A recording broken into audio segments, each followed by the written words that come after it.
Was it just a terrifying home invasion? A random act? Or was he killed because he knew too much? Well, even to this day, it is still an unsolved mystery. Hello, true crimerers. This is the case of Stanley Gryziec. Viewer discretion is advised.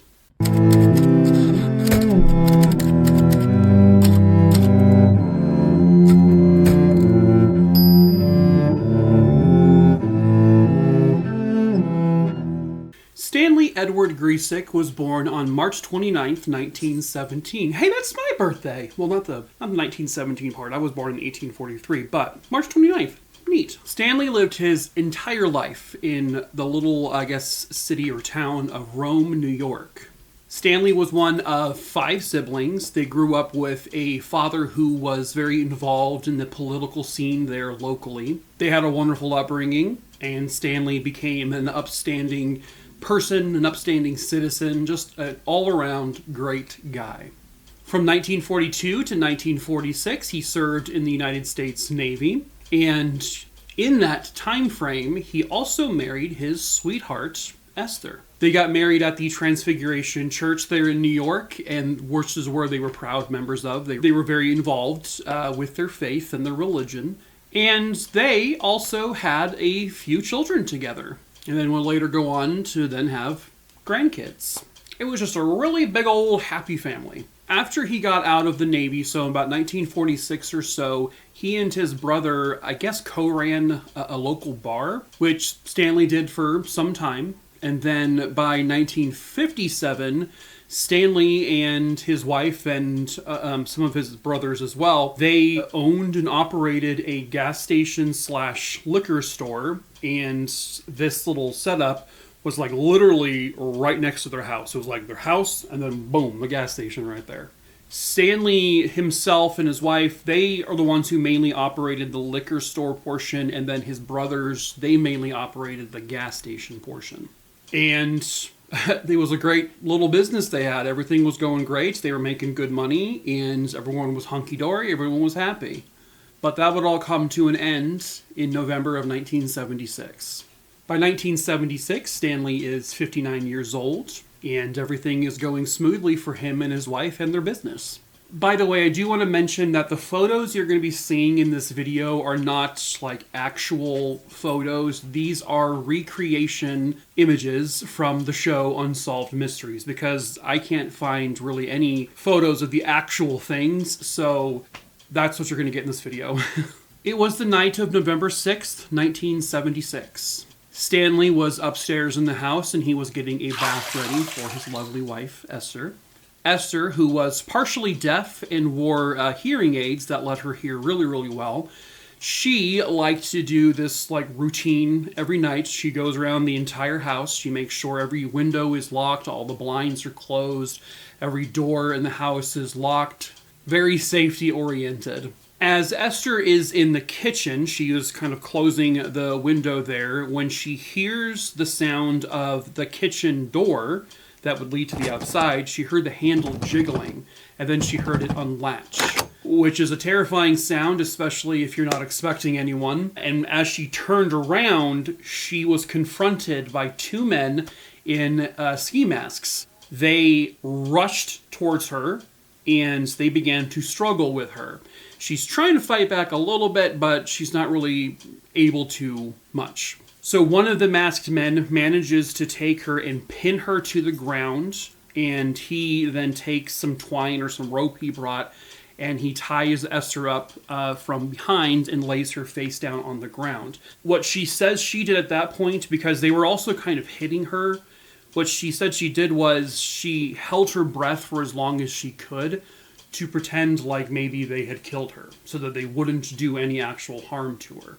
As the man is tying her up, her head is on the ground, and she can see, from the side, and she sees what she described as a pearl-handled gun on the ground, literally next to her face. And then When the guy's done tying her up, the guy picks up the gun and then he moves on. As this struggle is going on, Stanley, who is upstairs drawing the bath, he must have heard it at some point. He ran down the stairs to see what the hell was going on when he was confronted by another one of the masked men. The two of them apparently had some kind of struggle. They fought. And then all we really know from that point is because at this point, Esther has now actually passed out. She's fainted. She would be the only surviving witness in the house, so we only have her account of what happened. And because she had passed out, she didn't hear or see what happened to Stanley. But after some time, Esther finally comes to. She manages to free herself from her bindings, and she goes to the dining room where she thinks she last saw Stanley before she fainted. She goes around the table and sees Stanley also on the ground, tied up with his face to the ground, and she's trying to wake him, but he's not waking up. And that's when she notices the blood. So she obviously calls 911. Police and ambulance arrive. Stanley is pronounced dead. Police, they interview Esther. They get her account, so basically everything I just mentioned. And then they do their own search of the house. The house itself is completely ransacked.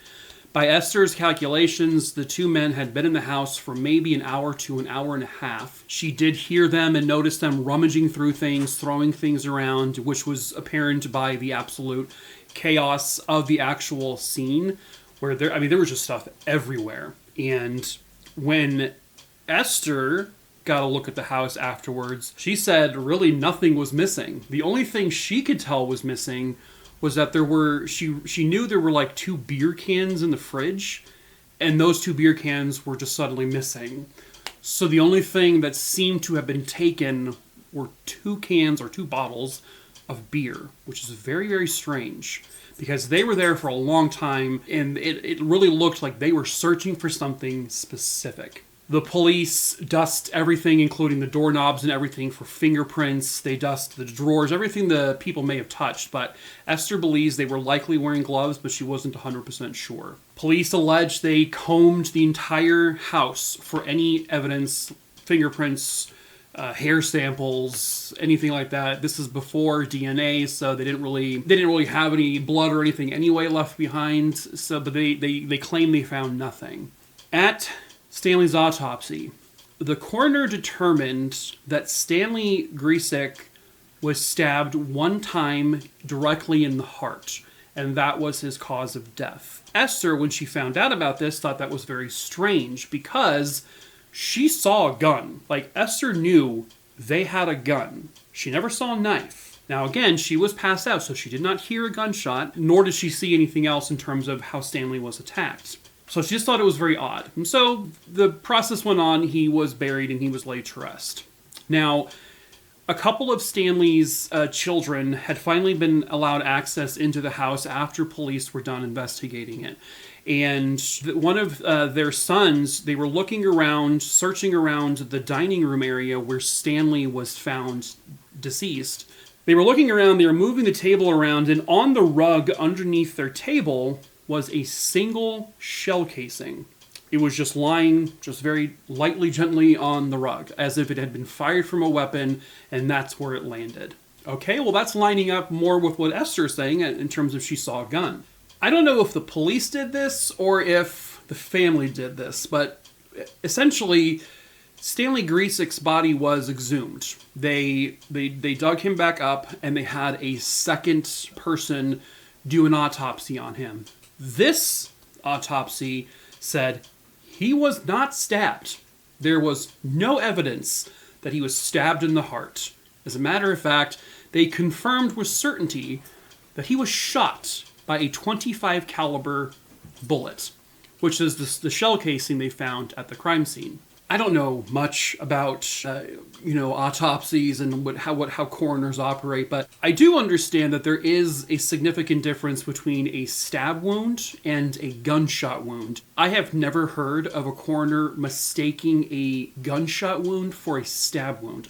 Never seen that before. From what I understand, they're 2 very distinct injuries. that it's not easily confused. So that was very, very odd. They also found it odd that the police claimed they did a really thorough search of the house, but they did not find the shell casing under the table. It would have been easy because there was literally nothing else under the table. And this is the area where Stanley was found dead.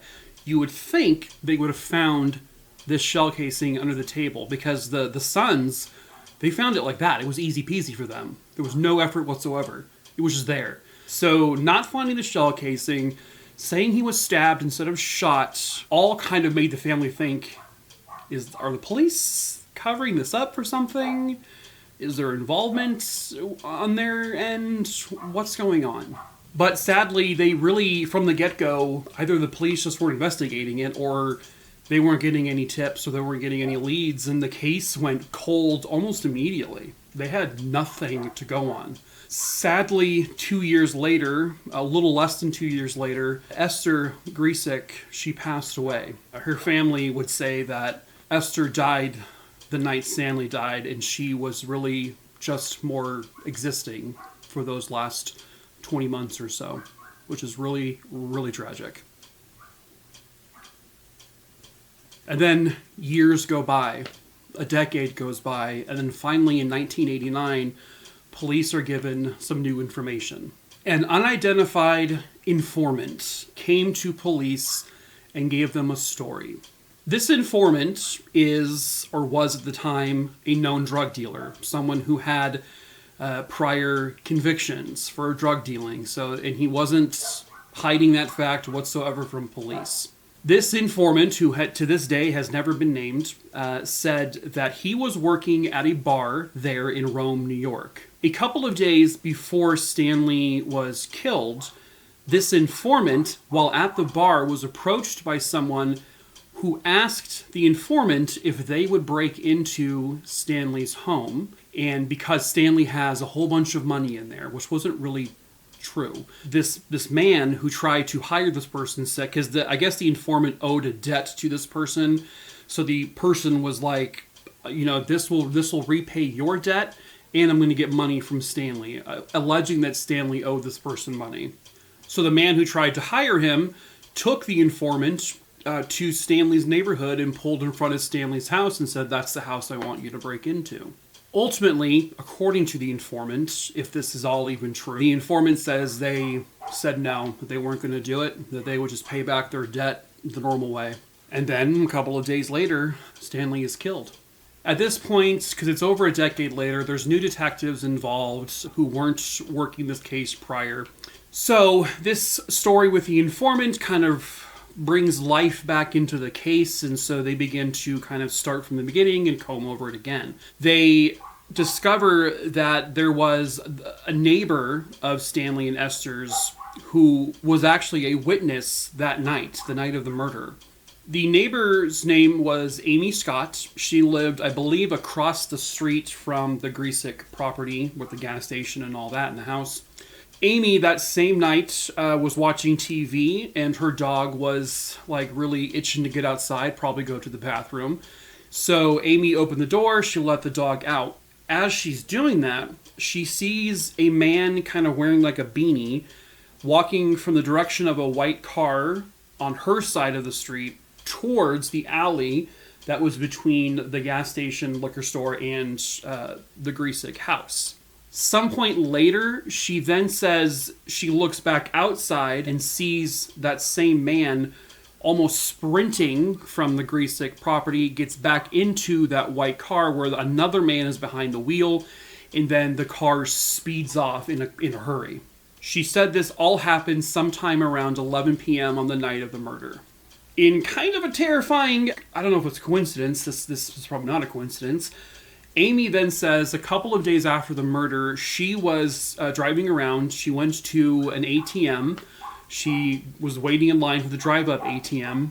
And behind her, she sees a white Cadillac. The white Cadillac just so happens to be the exact same car she saw speeding away from the house the night of the murder. She looks in their rearview mirror and she can kind of see the driver, and the driver looks very, very similar to the driver she saw on the night of the murder. So she starts freaking out, and so she pulls away from the ATM. And the white Cadillac pulls away with her and begins to follow her. And this car literally follows her around town, and she decides, okay, I'm going to the police station, which was probably the smart thing to do. So she parks in front of the police station, and at that point, she sees the car kind of just sort of slowly drive by and then speed away. So she obviously tells police about this event. Amy knew of a woman who I guess owned a bookstore, and Amy and her must have been talking at some point. And when Amy described the two men she thinks she saw the night of the murder to this friend, I think her name was Patsy, Patsy says, that's very strange because the two men you're describing, I'm pretty sure I saw in my bookstore a day before Stanley was killed. Those two men were talking to my husband. I don't know what they talked about, though, she said. But it appeared that these two men were on friendly terms with her husband. But in what way? I guess she never found out. I'm not sure, actually. Police went to Patsy after Amy told them, and police said, well, why didn't you tell us way back then in 1976 about this? She said, I did. I spoke to two police officers.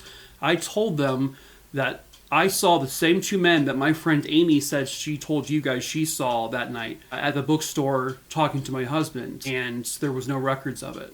There was no records she ever talked to the police. There was, I guess, something in the logbooks or something that said that they had a conversation with a woman named Patsy, but in terms of any of that conversation she had, didn't exist, wasn't in the file at all. Almost as if they just threw away whatever they talked about with her for whatever reason, or they were just really bad at their job and didn't take anything down. When police reopened the case in 1989 after all of this, another witness comes forward to say that sometime after the murder took place, they weren't sure if it was like the next day or a couple days later, they were at that same bar where the informant had worked, where someone tried to hire him to break into the house. Well, this witness says that a man sitting at the bar had this envelope, very thick envelope, that two men approached this man. The man then handed him the white envelope, which the witness said looked like it was full of money. And the two men he saw matched the description of the two men that the other witnesses saw. This new witness says he asked the man, well, what was that about? Why are you paying them so much money? The man allegedly just said, they took care of something for me, and now they got to get out of town. All of this sounds like someone likely hired a hit on Stanley, and whoever this man was must have been the man who wanted him dead. There is, or was, I guess, another witness at this bar. I guess this man's name was Chuck Brzezinski, that police have been wanting to question with regards to this case, but they've never been able to find him.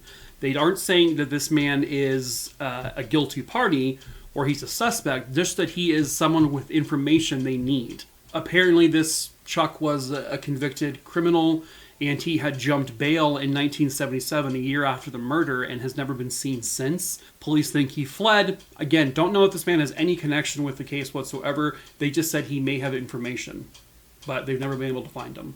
This particular image here is the composite drawings of the two men that neighbor Amy saw that night.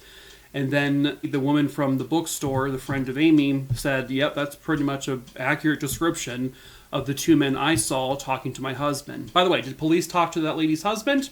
No idea. Considering they didn't even take down her interview from 1976, it wouldn't surprise me if he was never even spoken to, or if he has any connection to this whatsoever. No one really knows.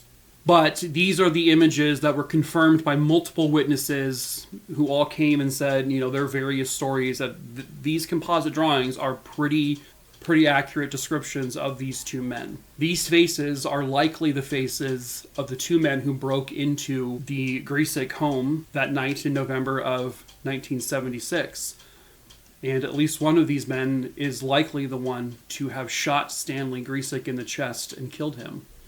So, why would Stanley Gryziec, this 59-year-old guy minding his own business, working at his own gas station / liquor store and just enjoying life with his wife, why would someone take out a hit on him?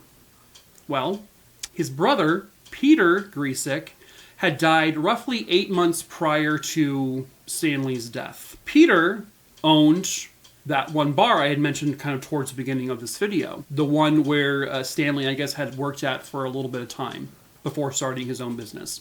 At some point, I think in the early 70s, I believe, Peter Gryziec had his liquor license revoked from the state of New York because an investigation revealed that his bar was participating in illegal gambling and also in potentially dealing heavy illegal narcotics. So the liquor license was removed.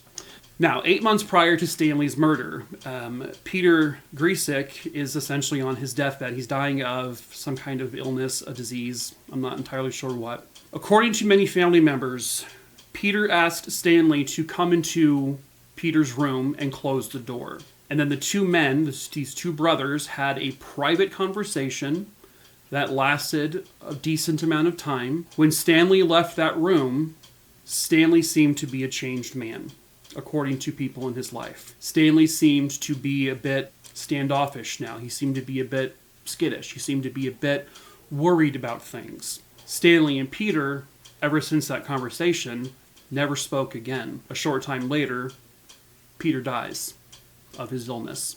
Turns out, the bar that Peter owned is the exact same bar where all of this happened earlier, where someone attempted to hire the informant to rob Stanley's home.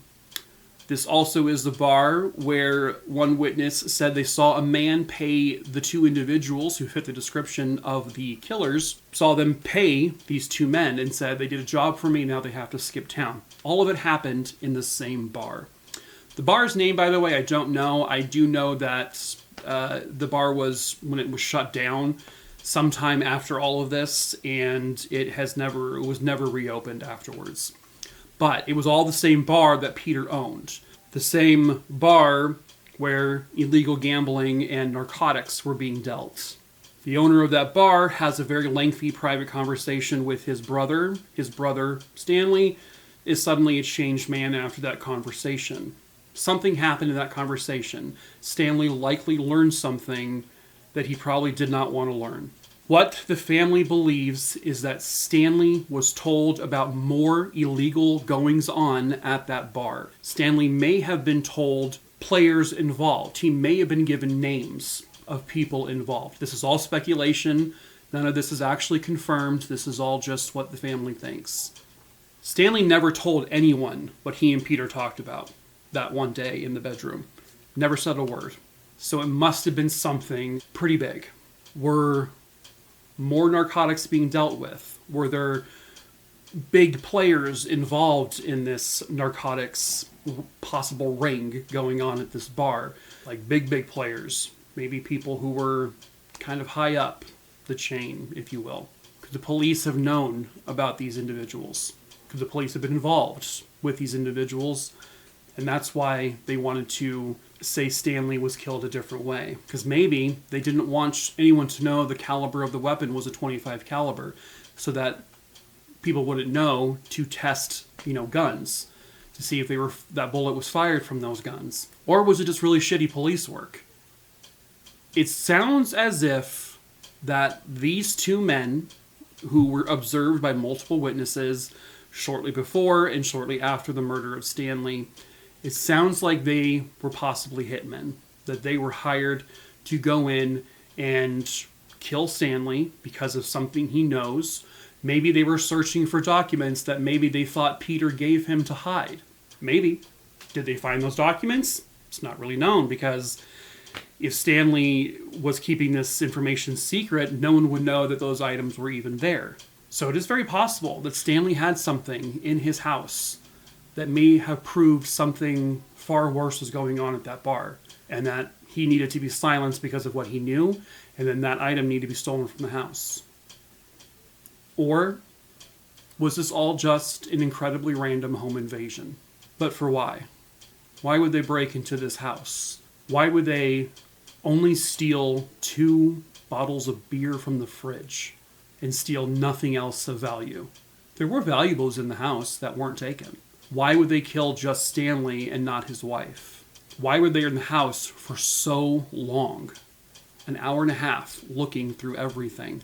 That's the behavior of people who are looking for something specific, something they knew to look for, and nobody knows if they found it or not. The two suspects in this case, one of them is described as a tall, dark-haired white male. The other is described as short, stocky, white male with sandy hair. These two men have never been identified, and no one has ever come forward to say that they recognize these two men. But someone, somewhere out there, does know these two men. Someone somewhere out there knows the truth about what happened to Stanley Gryziec on November 6th, 1976. These two men may be dead at this point. They may not be. They may be very, very old at this point, but they could still be around. The person who potentially hired the hit on Stanley could also still be around. But even if not, there has got to be information out there that could help close this case once and for all. It sounds like it's right on the cusp. Like they know things, but they don't know everything. They aired this case on the show Unsolved Mysteries in January of 1991. After it aired, police got like 300 tips and things like that. Police said a lot of the tips were redundant or were information they had already known prior. Keep in mind, these are also new police and new detectives who are working in this case as compared to the people working on it back in 1976. And then later on in 1991, police announced they had a prime suspect, that they believe that this man did hire these two men to kill Stanley for whatever reasons. But they said that this man, there is no physical evidence, or I guess circumstantial evidence, to ever actually say whether or not that this man really was who they thought he was in terms of hiring this hit. They never had anything to press charges against him, and allegedly, he was never named. Since this murder took place, over the years, it's been decades, many of the witnesses have now passed away. Police, even though they have not said the name of this potential suspect, they claim that this man is also now deceased. So, like I was kind of saying a few minutes ago, the players involved may be dead. Some of them may still be alive. But the answers are still out there, somewhere. They're floating around. Someone knows something. I'm sure if this was a hired hit, it's more than just these three people who knew. And people like this love to talk, and they love to brag, and they love to run their mouths. So someone likely knows everything about this. Or mostly everything. Stanley Gryziec's family deserves to know the answers. They deserve the truth, and they deserve just to have a resolution to this, to find peace. They, their children are all full-grown adults now with their own families, and even with decades passing, they're still grieving. This is still a heavy loss. They lost their mother less than 2 years afterwards, because she was heartbroken and devastated, and she died never knowing who it was who killed her husband. If you know something, you cannot let these two people have died in just complete senselessness. If you have any information on the murderers of Stanley Gryziec, you can contact the local authorities there in Rome, New York. You can call them, you can email them. You can always do so anonymously. And you can finally give the family of Stanley and Esther Gryziec the answers and the closure they deserve.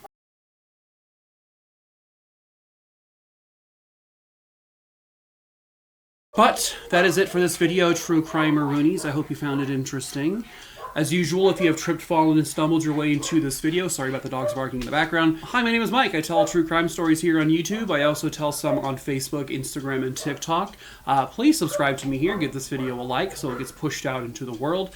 And then follow me on my other socials if you so choose. The link is in my link tree in the description of this video below. If you have a case you want me to cover, please email me at mikey@truecrimerer.com. That's also listed below, and I can add that name to my list. The list is also public. You can see it in my my crime case list in my link tree below. If you want to support me in any way, we do sell merch. We sell t-shirts and hoodies and stuff like that. We do ship internationally, so feel free to check that out in the link tree. And lastly, if you have a Discord account and you want to join my Discord server, please go ahead and join it if you like. It's also in the link tree. It's 18 plus, so if you're under the age of 18 and you join it, we'll kick you out. But that is it for this video, True Crime Rooney Dooney Ding Dongs. I shall see you for the next video. I gotta wrap this up because I'm running out of time, and yeah, I normally do a weird thing at the end, but I can't today, sorry. But I will see you for the next video tomorrow. Ta-ta for now, True Crime Rooney. Yeah.